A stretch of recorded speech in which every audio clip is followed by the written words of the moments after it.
Hi, this is Steffi from Steffi's Beads and Baubles. This video is going to be a little bit different than what I usually do. This is the little penguin, or not so little penguin, I made for you. And this is the Valentine version I made. Now he doesn't have his loop on him. What happened is this was much bigger than I realized he was. I knew the cookie cutter was large because when I cut out the shapes they were pretty good size. But what I failed to realize is how difficult it would be to sew black sequins and black seed beads on black felt.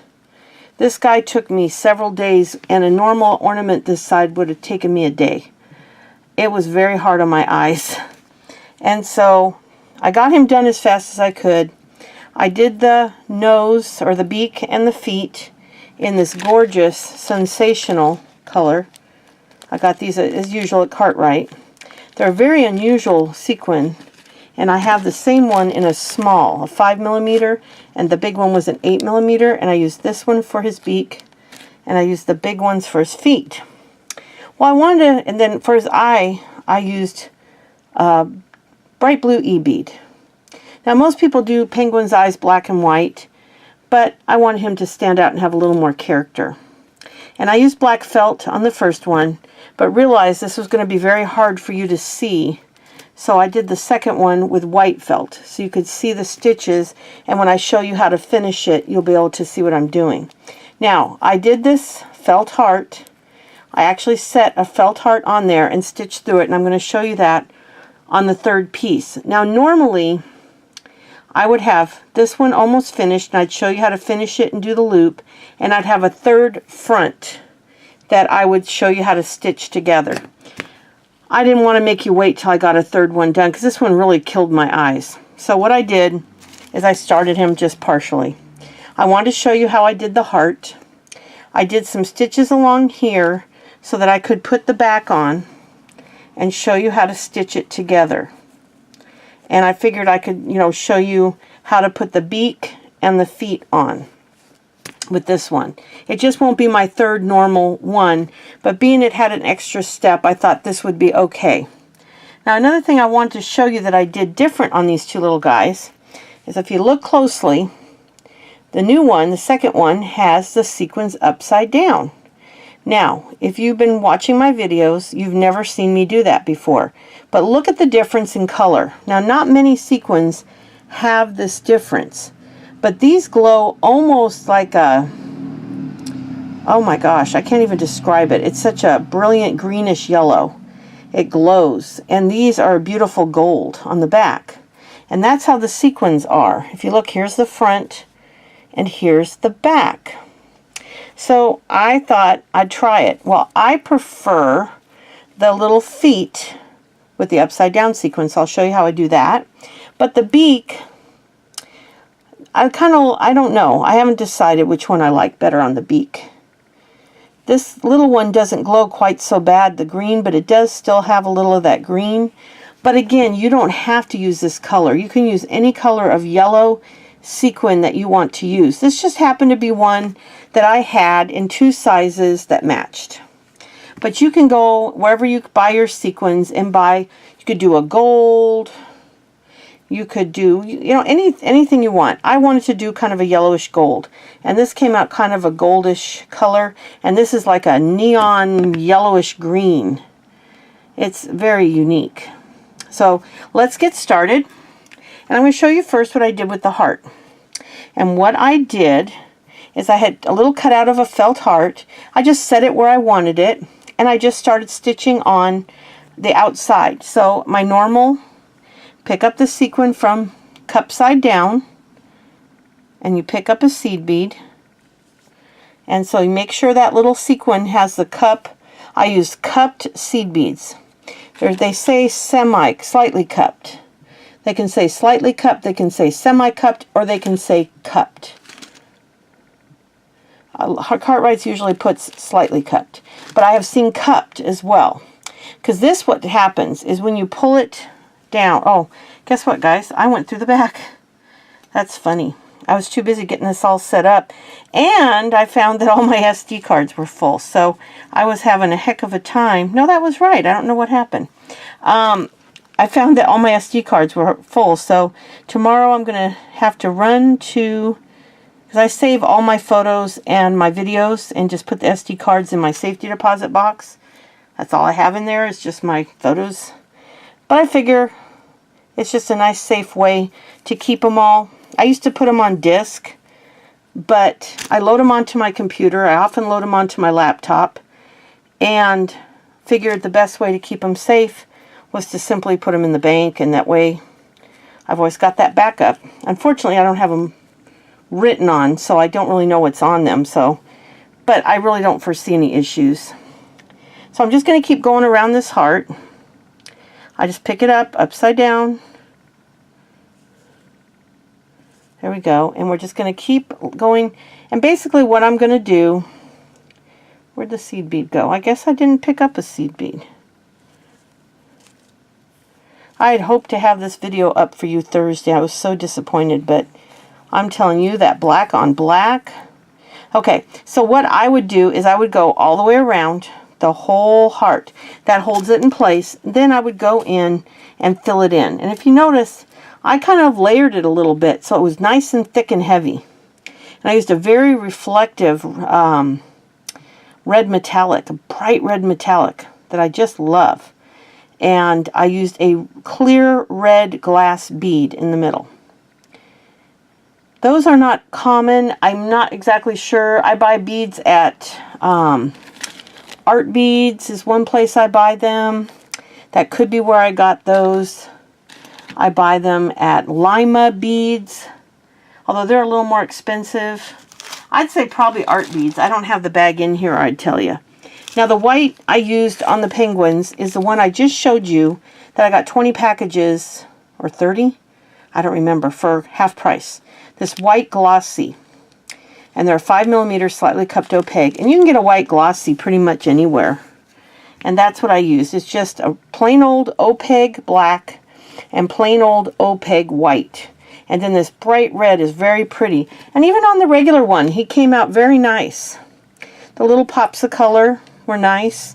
You could put a bow on him. You could stitch a plain old felt, not felt, but ribbon bow. You could put a collar on him. You could really do pretty much anything. But the first guy I wanted to be just plain. Just a plain old penguin. Very simple. I like the look of the black on the back. And if you use black thread, it doesn't show. I've been asked a lot about my thread, so I want to show you. These are the spools I bought at Amazon. I get 12 in a tube. I bought 3 tubes, which gave me all the colors, and it was $36. So $1 a piece for these big rolls is pretty good. The other rolls I've bought over the years, let me get it, are these little rolls. Now I've been buying these originally in just black and white and slowly adding colors for 30 years. And they run about $1.40 each. And you can see they're much smaller than these. These, I think, are Nemo, and these are Delon. And they come in tubes. If you put in beading thread on Amazon, you'll see these tubes pop up. That's what these are. And I have them in every color. Well, I just discovered they have these giant, huge spools, which I've only been able to get in black and white up till now. And I do have this in a D, which is the size thread I use for these ornaments. I don't know if you can see. This is Nemo, and they have these in 20 colors.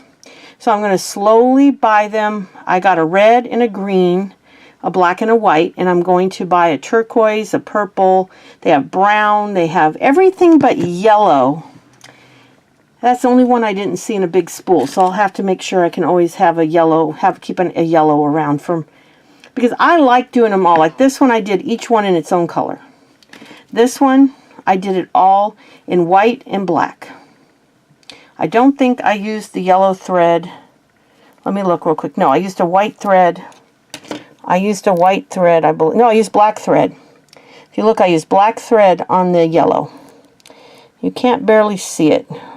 I think I used white on the front and black on the edge because I did the whole edge in one thread.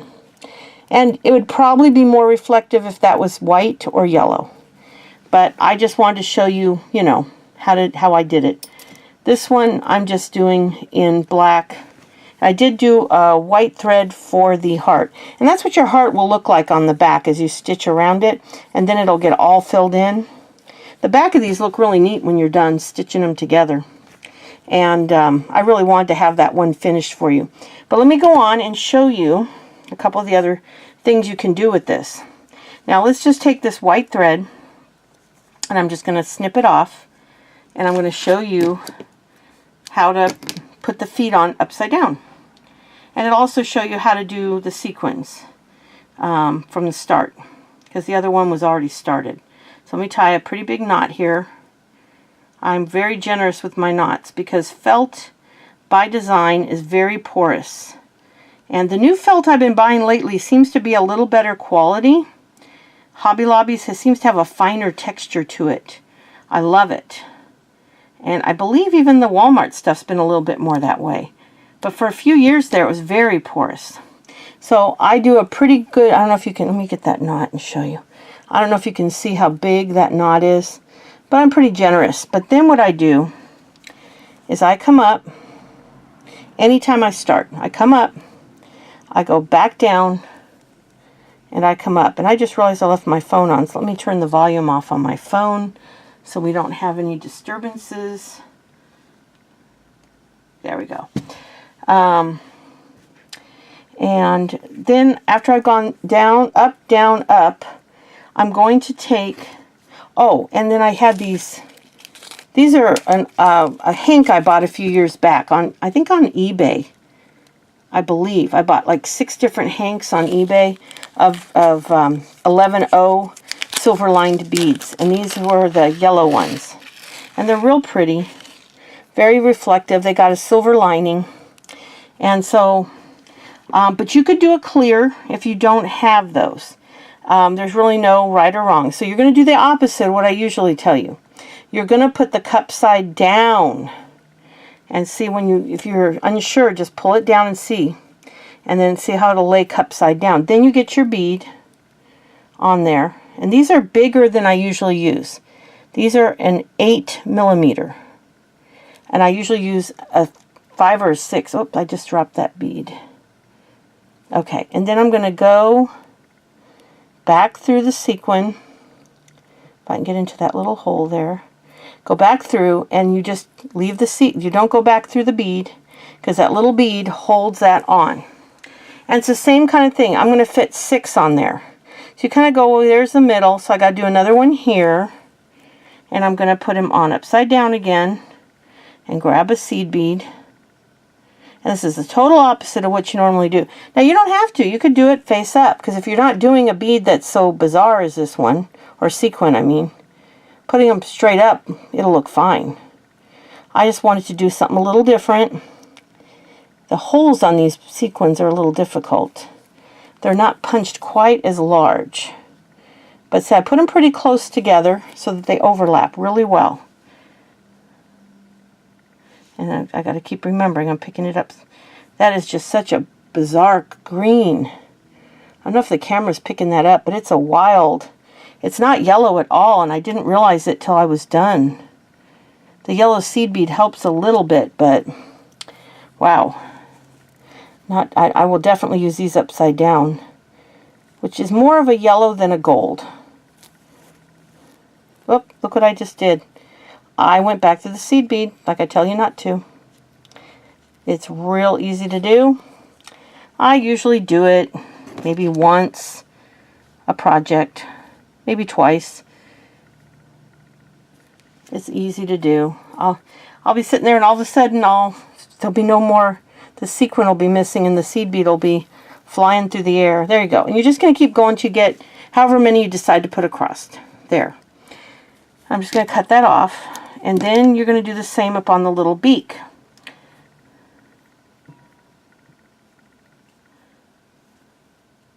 And if you decide you don't like how close they are, just pull them out. You know, you take the needle off the thread and you just gently do this. That's how you pull them off. And just keep doing that. You can start all the way at the beginning. And if it's pulling, then you can just go back here and take your needle and kind of tug at it if it's giving you trouble. Sometimes they do. I don't know why that one is. It's like I knotted on it or something. There we go. And then you're just going to pull. Yeah, I don't know what I did. This particular felt is pretty old, and I was having a little bit of issues with it. It's extremely thick. This is a very, very, very thick felt. If you can see the, let me see if you can see the difference. How much thicker that is than the white. I don't know if you can, but it's way thicker. It's about double, almost double the thickness of the white. Anyway, I can't get that to pull because somehow it's knotted in there. But normally you just pull, pull, pull, and they'll all pull right out. It's never a problem. So to do the beak, you're going to do the same thing. And you're just going to start at the tip of the beak. And I'll just do it the normal way to show you. And you're just going to do cup side up. And then pick up your seed bead. I can't see these little yellow seed beads from way up here. I stand over my camera because I get out of frame too often otherwise. Doesn't mean I'm always perfectly in frame, but I do a little. Now, I want to tell you also, these particular sequins, I don't know if you can see that, they are so thick. My normal sequins are very thin, and they layer better. These are almost double. They're very, very thick, and I don't know if I'd use these again for this because they're so thick that they're hard to. You can see how I lay all these over each other, and you can see how those look. Let me find the one that's right. See how they just are so thick. They don't layer quite as nicely as the thinner ones. I'm sorry, I'm out of frame. See, I talked about being out of frame. Those don't lay as flat as these. They just look thicker and bulkier. I don't know if you can see that. These all lay really nicely and flat together. And these kind of lump up on each other. Same with down here. And even when I did them opposite, you can see how they're just thick and bulky. It just doesn't look as nice. So I probably will never use this for an ornament unless it's for a stacked ornament. And it's not the bottom one. Or if it's a stack that has spaces in between the sequins like those ornaments I did. I wouldn't do them next to each other like this again. I'm just not impressed with how they layer together. But it's good you see everything because then you, oh no, my needle just came off. And these are horrible to put on. Takes me, especially the white thread for some reason. Black thread's real easy to thread. White thread, it is really tough to, I would show you, but I have to have it right in my face. Okay. All right, and so what I'm going to do is do my best to layer this right there. Make kind of a triangle, see? Over the little beak. And you can just do 3, or you can do a 3rd row. However you like it. Let me put my glasses back on. Like I tell you every time, it really comes down to personal taste. And I'll show you the 2 beaks, and they're slightly different. Let's see, this one, I've got the little triangle going here, see? And they're doing okay. But these 2, you can see they're slightly, one's a little bigger. And this one I only used 3, this one I used more. Same exact sequin. So really it's up to you. If you like the look of the bigger beak, do more. If you like a smaller beak, do the smaller beak. But that's how I do the beak, is I just, you know, I stitch them on until I get it like I like it. And like I said, I don't care much for those sequins. They do look better once you put the edge on. And I'm going to show you something else I did different. This one I showed you going around with the gold. This one I showed you going around with the black. I just kind of wanted to show you variations on this particular ornament. I think I like it better with the gold, around the gold. But I'll be honest with you, it's easier to do all black. Because if you want to do gold, you have to knot this off and then pull the gold through and come around and then knot it off again. Come back through the back through the last sequin, with the black again and go back around. It's not hard. It's not difficult. It's just kind of a pain. But I do it oftentimes when I'm making them. But it really comes down to personal preference. And if you only have black and white thread, just use black and white thread. But one thing I will advise you, when you've got a choice of doing something like a black sequin on a light or a dark, do it on a dark. The white looks better on a dark than the black does on a light. I didn't even think to show you on a white what the black would look like. But for some reason, when a little bit of black peeks through on this, it doesn't look too bad. But when you have white peek through the black, it just doesn't look as rich. So always use a darker background for a darker sequin. If you're all light, then use a light. But if you're light and dark, go with the darker one unless they're a transparent sequin and you need the transparent sequin to match the felt. And then you just have to do trial and error. Now I'm going to show you how I stitch the two pieces together. Those of you that have watched my other videos know how to do this, but I want to show on every video how to do this so nobody has to go back and find it. So what I do is pretend this whole thing is sequined, okay? You're going to go down wherever you want to start, and you're going to go in between the two pieces of felt. And I come out between the sequins, but I don't go through the sequin. In fact, I left one that I went through, I left it to show you. Let me see if I can find it. I caught myself going through a sequin, and I left it. Let's see if I can find it, because they really aren't that noticeable. Oh, I don't know if I can find it, but I wanted to show it to you. It's not showing up. I'm telling you, this black on black is crazy. All right, well, basically what happens, if you go through, let me get the right thread here. If you go up and come out in the middle of a sequin, and you go over, you're going to pull the thread across the top of the sequin. And so you'll just see that thread and it'll pull down on it. But once you've gone through and you come out and you're just connected to the one, now you're going to make sure they're matched up really well. Then you're going to go back from the back and come back around and connect the two together. See? And I use black on white to show you. Okay. Now, then you're going to pick up 3 seed beads to start your edge. And you're going to go pretty close to where you started, like right next to it. And you're going to pull it. And then you're going to go to the front of it. So you're going to go to where you came out. It's kind of in back. Tuck the needle in there and pull it and make that little triangle. Okay? And then you'll see you have a little triangle. After you get that first triangle, you're just going to do 2 at a time. And you're just going to go close and come up underneath the sequin. See, I pushed up under. And, oh dear. Oh, I only came up with 1 seed bead. Oh my goodness. I'm telling you, these black sequins have really made this project rough. I've never worked with so much black on black. Black thread, black beads, black sequins. It's beautiful. I like it, but boy, I don't know if I've shared with you, but I do get a shot in my eye once a month. I have what's called central retinal vein occlusion. Nobody knows what happens, but your eye just kind of gets swollen in back and your vision goes blurry. Well, most people respond to the shots and don't have to have them for the rest of their life. And then there's me. I'm not responding. After 3 medications, the doctors pretty much said, you're just going to be on it forever, because it gets better.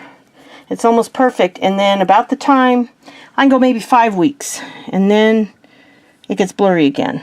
Okay, let's see if I have 2. And I haven't gone in to get my eye exam because I have to wait for the right time of the month. And then it's just been busy with babysitting, and I need to get in there because I was trying to read the computer yesterday when a friend was applying for a home loan. And she was showing us stuff, and I couldn't even see the darn computer from across the room. The silly thing was blurry. So I'm like 6 months, 7 months, maybe even 8 months late and getting my eye exam. So it's my own darn fault. But I'll get there. I will get there. Okay, so you just keep doing that. You just keep adding 2 beads and going up through that last one and pulling it tight. And you're just going to do that all the way around. Then, once you get it all the way around, I'll show you how you end it. And it's super duper easy. And oh my gosh, I thought I had a needle on there for you. Oh Lord, let me let me sit on a chair. My back does not like me sitting over the camera like that.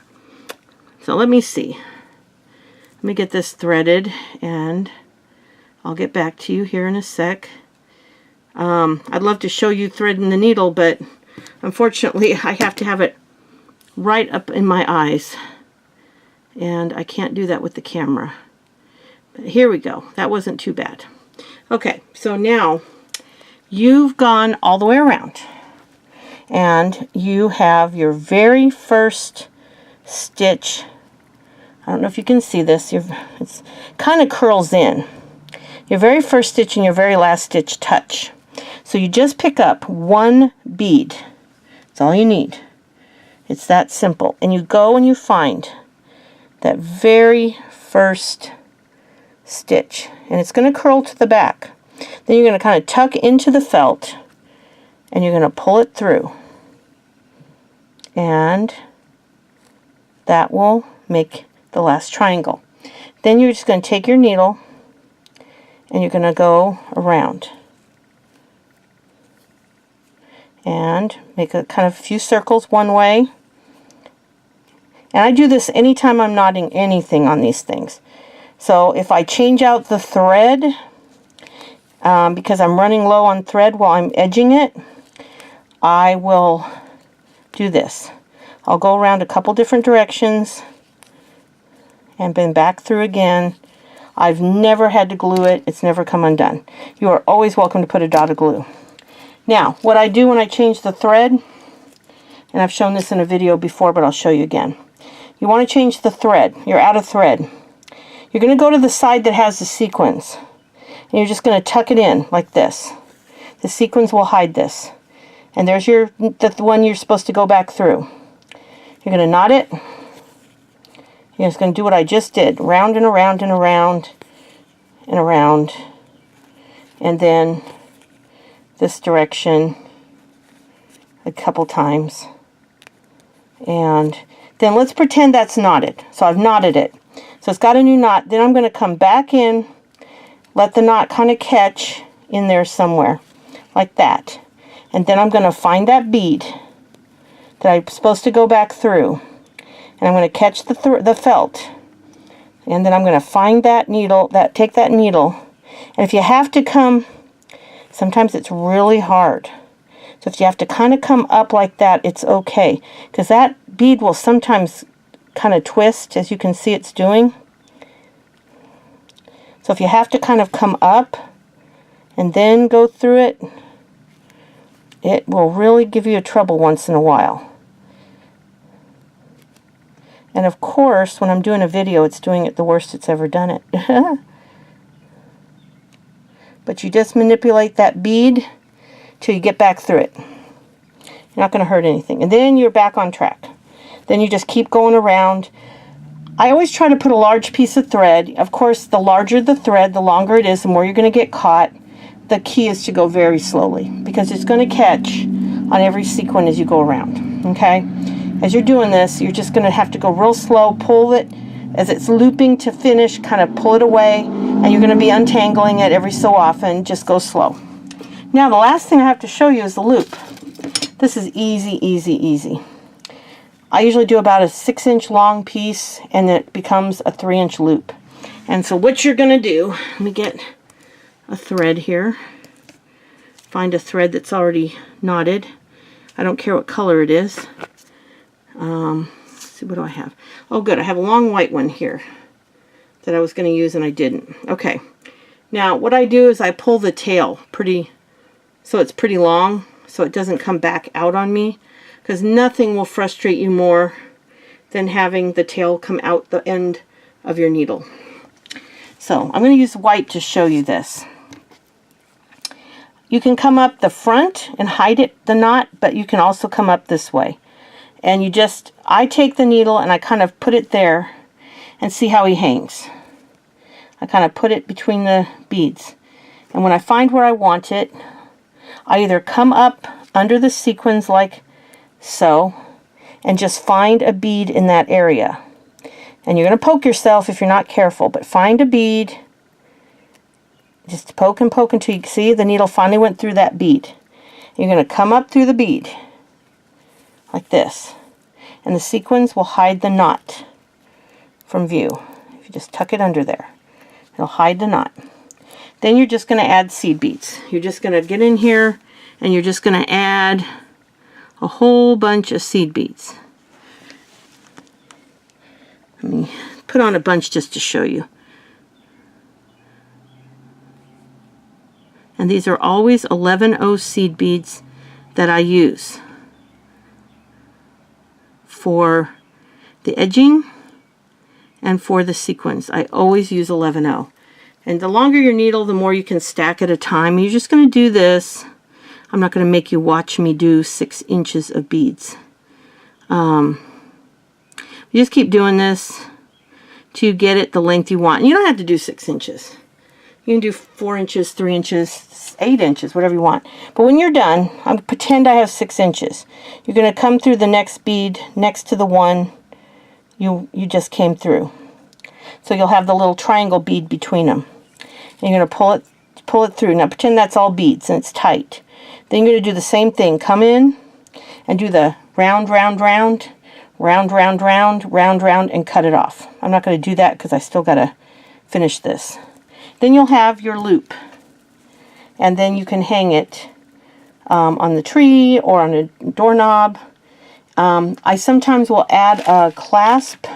I love magnetic clasp, and when I do that, I do each side separately. And then I'll go up through the first one, put on the clasp, and then go around the loop a couple times, and then come all the way back down, tie it off. Then I'll come up where I would have come through for a regular loop, go up, and I keep the clasp on there, locked like this. So I can go right up, get to the loop again, when the seed beads match. I go through the loop twice, and then all the way back through the seed beads, and I tie it on. So you end up with 2 little knots back here. But that's okay. And then you can hang it on a car mirror. But if you don't want to do that, we've hung the angels on the car mirrors for 30 years. We just use a twist tie. We just take a bread twist tie, or one that comes with gift bags, the little cellophane bags, whatever, and we twist tie it up to our car mirrors for our angels. But they'll hang on a cupboard door, they'll hang on they'll probably go over most doorknobs, or you can make it big enough to fit over your doorknob. These little guys can go anywhere. So, but I wanted to show you.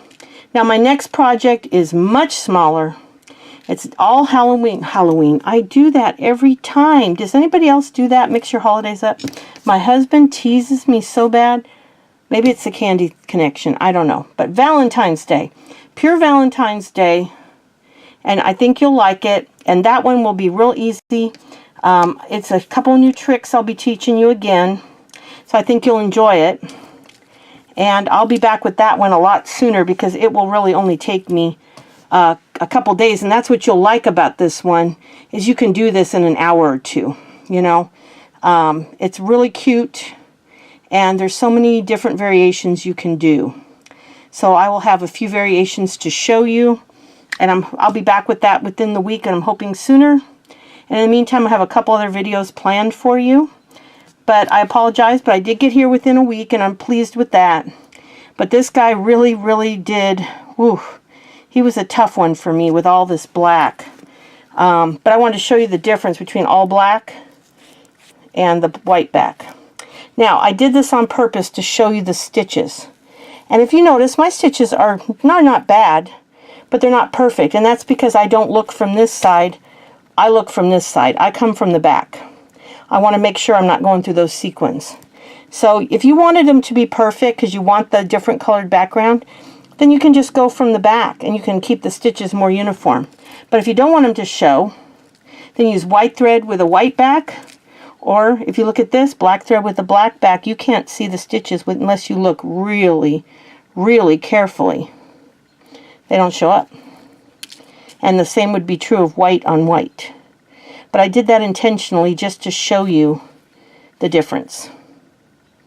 So anyway, I hope you like them.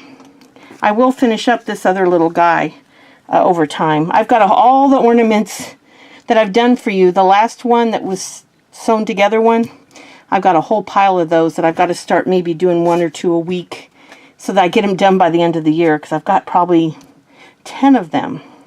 Well, however many videos I've done, I've got one for each that I haven't finished yet. So, but I'll be back soon, and I appreciate your patience. This guy, like I said, took me way longer. I had planned on having this video up Thursday. So if you have any questions or comments, leave them below. Also, somebody was talking the other day, and this doesn't just, not even just for me.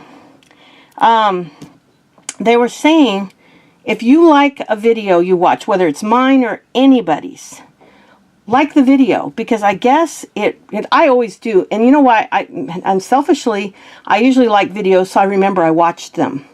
But if they're people I know and love, I always like them. But I guess it helps you get referred by YouTube to new people. So if you really like a video, whether it's mine or anybody's, oh, by the way, here's the cookie cutter.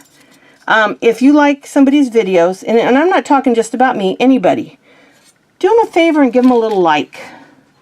I'm not asking you to subscribe if you don't want to. Of course, we all love it if you subscribe to our channels. But I'm going to make extra special sure I like everybody's video if I like it, because I guess it really helps them to get seen on YouTube. So I thought I'd pass that along. And of course, I always appreciate, like, oh, shoot, see how silly I am? I forgot one step. The stuffing. I'm glad I remembered it before I finished. I stuffed these little guys. So see, gabbing on helped today. It's not much. I just put a little light padding in here. And this is that stuff you get out of the vitamin bottles. And I like it because it's real fluffy. But you can use the cotton that you buy for the bathroom. And you just kind of lightly, as you do sections, you can stuff it in, or you can stuff it ahead of time.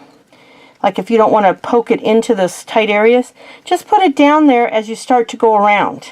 Sometimes I'll go like around, and I'll fill in and then go around the stuffing, just kind of pushing it in as I go around.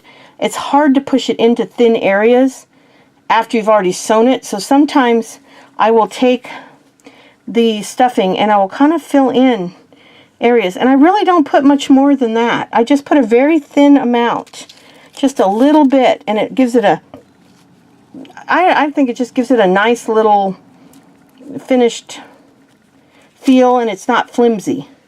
Gives it a little bit of structure. So I almost forgot to tell you that, but that is something I do on every one of my ornaments without exception. I don't think I've ever made one without stuffing. But you can use this wonderful stuff out of medicine and vitamin bottles, or buy the cotton in the balls and shred those up, because they will work just fine too. But these, we buy a lot of supplements, so I always have a ton of this cotton that comes in those bottles. So I have like a big jar of it from, some of it's 20 years old. I've just always saved it. I guess the crafter in me, I keep this kind of stuff. But anyway, that's the whole video. Sorry I rambled. I've missed you guys. I've missed being here. I've missed getting these videos done. But this one, he wore me out. So I'll be keeping the black and white to a minimum for a little while. I'll keep the black to accent, not for a big part of it. And if you're wondering how I did this, by the way, I just looked up cookie cutters, and I looked at how they decorated it and just kind of mimicked how they kind of did a little arch here. Sometimes they did a whole circle. Sometimes they had it lower and higher. And I just kind of did the bottom in a square and came up and just kind of did a scoop. You notice they're slightly different. This one's up a little higher on that one. As I always tell you, just have fun with it. Don't worry about it. You can do an oval if you want. So, and I just put the heart on first, and then I beaded the top, and then I did the bottom. Just trying to match them up as best I could. So, but it's just trial and error. I'd never done this before. I figured out what I'd like, and that's how I did it. So you just do the same. Mainly have fun with it. That's all I want, is for you to have fun. But this is an extra long video. I do apologize. And I'm going to let you go now. So I'll talk to you later. Bye.